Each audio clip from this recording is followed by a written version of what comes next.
Text బుక్‌లో ఒక పాఠం అంటే నరేంద్ర మోడీనును, అమిత్ షా కూర్చొని రాయరు. లేకపోతే ఆర్ఎస్ఎస్ చీఫ్ మోహన్‌జీ భగవతి అని రాయరు. రాసేది ఎన్‌సీఈఆర్‌టీ సభ్యులు.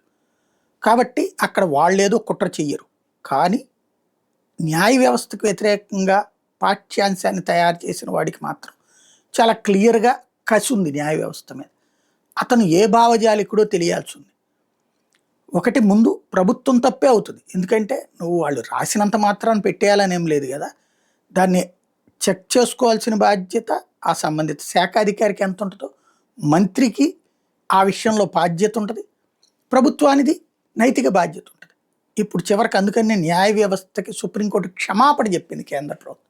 మోడీ ఇజ్రాయెల్ నుంచి ప్రత్యేకించి క్లాస్ స్పీకర్ తన ఎన్‌సీఈఆర్‌టీకి సంబంధించి విద్యాశాఖకి సంబంధించినటువంటి సిబ్బందిని, అధికారుల్ని ప్లస్ క్షమాపణ చెప్పమన్నారు. సుప్రీంకోర్టు క్షమాపణ చెప్పారు. సేమ్ టైం క్షమాపణతో ముగిసే వ్యవహారం కాదు. లేదా ఆ పాఠ్యాంశం ఆపినంత మాత్రాన ఆగిపోయే వ్యవహారం కాదు.